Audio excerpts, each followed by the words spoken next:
కలిసి వాళ్ళని కన్విన్స్ చేసి 200 అడిగితే వాళ్ళు 100 అన్నారు, 50 అన్నారు. 50 నుంచి 100 ఆమె తీసుకొచ్చింది. మళ్ళీ వచ్చి నేను 150 చేసుకొచ్చిన.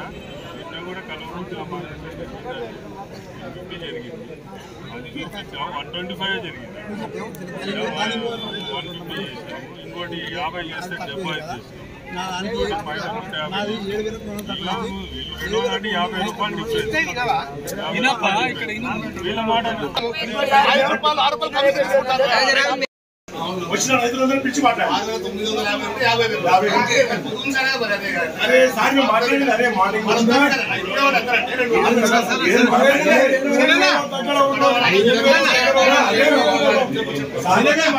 కదా. నా దగ్గర మాట్లాడి మళ్ళీ నేను ఎట్లా నాకు మాట్లాడి సార్ వస్తున్నారు చెప్దామా? నా పేరు Balamani, district marketing officer, Nagar Kurnool జిల్లా. వ్యవసాయ మార్కెట్ కమిటీ అచ్చంపేట యందు నిన్నటి నుంచి రైతులు ఆందోళన చేయడం జరిగింది. పల్లి ధరలు తగ్గినాయనే ఉద్దేశంతో నిన్న ఎట్ ఏ టైము 32,000 బస్తాలు రావడం జరిగింది. 709 మంది ఫార్మర్స్ రావడం జరిగింది. ఆన్లైన్ టెండర్ ద్వారా టెండర్లు వేసి టెండర్ డిక్లరేషన్ 3 గంటలకు టెండర్ డిక్లరేషన్ చేయడం జరిగింది. అందులో వచ్చిన రేట్లను చూసేసి మాకు ఈ ధర సరిపోదు అని చెప్పేసి ఆందోళన చేసి ఆఫీస్ కార్యాలయంకి వచ్చి ఫర్నిచర్ ధ్వంసం చేయడం జరిగింది.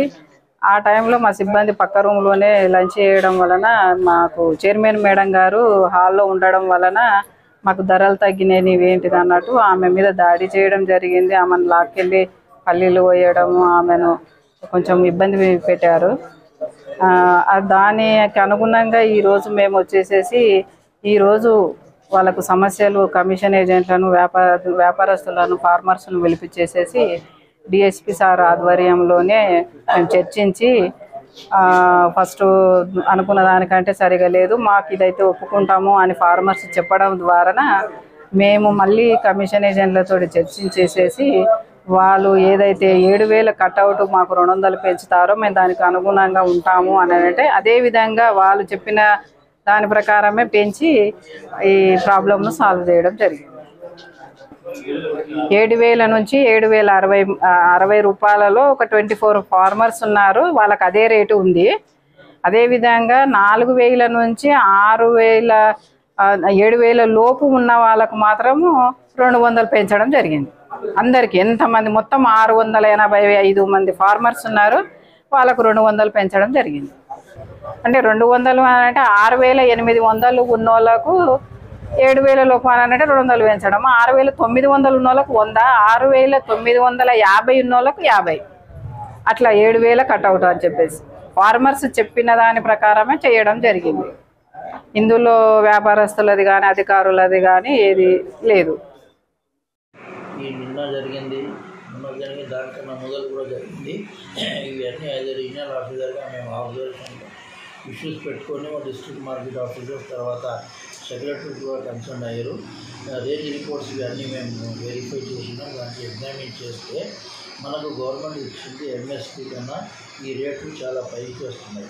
రెండోది ఈ రేటు కూడా ఎట్లా ఉంటుందంటే కొన్ని క్వాలిటీ చాలా వీక్ ఉన్నప్పుడు మన మట్టి ఎక్కువ ఉన్నప్పుడు లోపల చిన్న చిన్న గుడ్డలు ఉన్నవి ఇలాంటివి ఉన్నప్పుడు ఆ ట్రేడర్స్ కూడా చూసి రైతులు కూడా దానికి ఒప్పుకుంటారు.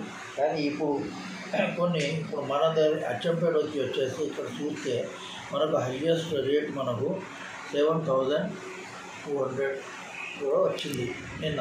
అయితే కూడా మా రైతులేమో దానికి ఒప్పుకోలేదు.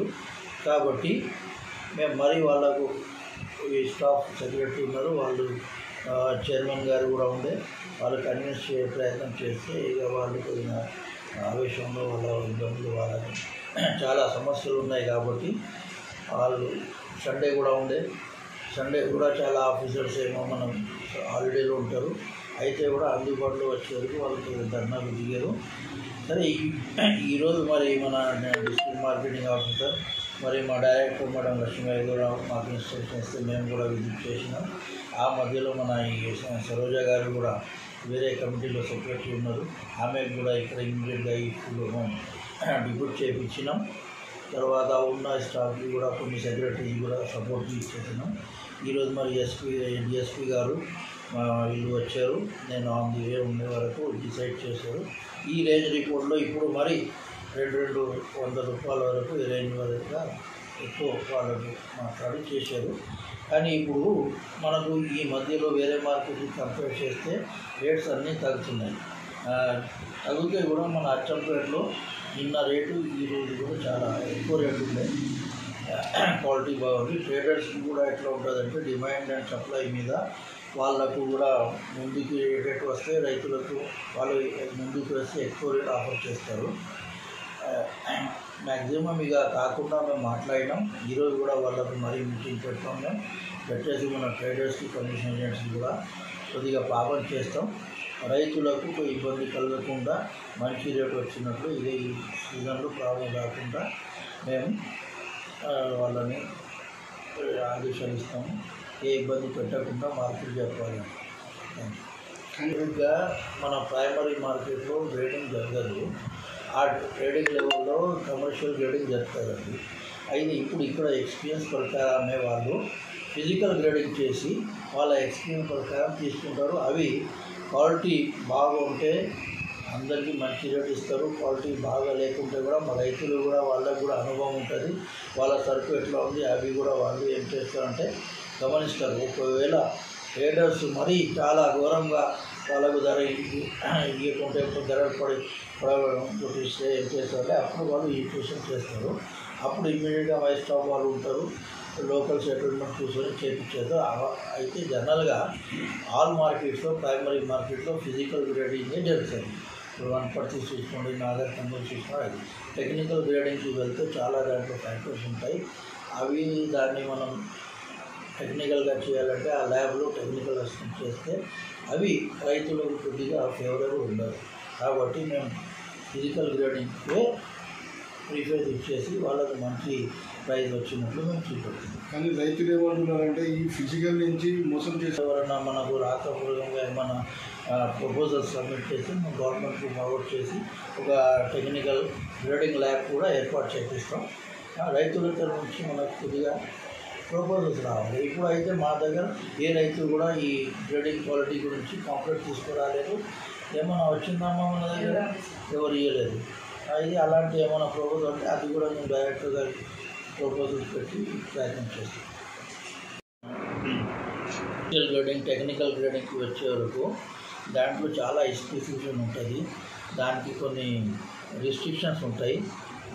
దాని ప్రకారం మాయిశ్చర్ ఉంటుంది, ఆయిల్ కంటెంట్ ఉంటుంది, తర్వాత మనకు హస్క్ ఉంటుంది, గ్రౌండ్ నట్ సైజ్ ఉంటుంది. ఇలాంటి చాలా మనకు ఫ్యాక్టర్స్ ఉన్నాయి గ్రేడింగ్కి.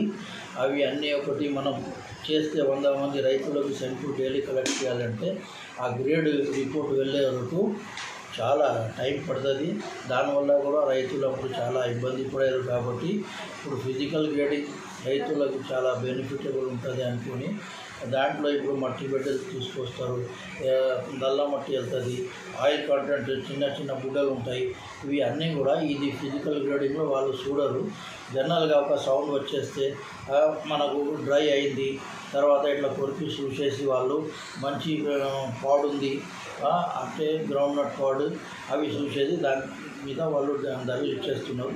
ప్రైమరీ మార్కెట్లో చాలామంది రైతులు మాకు ఇదే గ్రేడింగ్ చాలంటే మా దగ్గర ల్యాబ్స్ ఉన్నాయి, అవైలబుల్ ఉన్నాయి, స్టాక్ కూడా ఉన్నాయి. డిస్ట్రిక్ట్ హెడ్ క్వార్టర్స్లో అన్ని ఎక్విప్మెంట్ కూడా ఉన్నాయి. అది కాక కూడా మనం ఏం చేస్తున్నామంటే కొన్ని గ్రేడింగ్ ఎక్విప్మెంట్ కూడా మనం ఇక్కడ ఫెసిలిటీ ఇస్తున్నాం వాళ్ళకు. దాంట్లో క్లీన్ చేసేసి మరి మనం తీసుకొచ్చే సరుకు ఇంకా మంచి రేట్ వచ్చే అవకాశాలు ఉంటాయి. కాబట్టి ఇది గ్రేడింగ్ గురించి కూడా మేము మా సెక్రటరీకి ఆదేశాలు ఇస్తాం. రైతులకు దాని గురించి పూర్తిగా అవగాహన కల్పించాలని. దాని తర్వాత కూడా మా రైతులు మరి ప్రతిపాదనలు మాకు సబ్మిట్ చేస్తే మరి మేము దానికి నేను ఫార్వర్డ్ చేసేసి పర్మిషన్ తీసుకొని మీ దగ్గర ఒక గ్రేడింగ్ ల్యాబ్ కూడా ఏర్పాటు చేపిస్తా. ఏ రైతుకు ఇష్టం ఉన్నా ఏ రైతుకు అది ఫిజికల్ గ్రేడింగ్ నచ్చలేదు వారు అప్పుడు వెళ్ళేసి మరి ఒక్కసారి మీరు టెస్ట్ చేయించుకొని మీ సంతోషం ప్రకారం మీకు మంచి ధర వస్తే మీరు అది సేల్ చేయండి. ఆ గిట్టుబాటు ధర రావాలంటే మనకు గ్రేడింగ్ చేసి తీసుకొస్తేనే వస్తుంది. ఇప్పుడు కూడా మనకు అబోవ్ ఎంఎస్పీ రేటు వస్తుంది. మరీ కంపేర్ చేస్తే మనకు ఇప్పుడు నాగర్ కర్నూలు మార్కెట్ 140 టౌన్ అన్ని మార్కెట్ కన్నా మన అచ్చంపేటలో మంచి రేట్స్ పడుతున్నాయి. అయితే కూడా ట్రేడర్స్కి ఇంకా వాళ్ళకు కూడా ఆదేశాలు చేయిస్తాం. ఏ రైతు కూడా ఇబ్బంది పెట్టకుండా కలగకుండా మీరు ఇక్కడ మార్కెట్ నడిపించాలని, లేదంటే వాళ్ళపై కూడా మేము యాక్షన్ తీసుకున్నాం.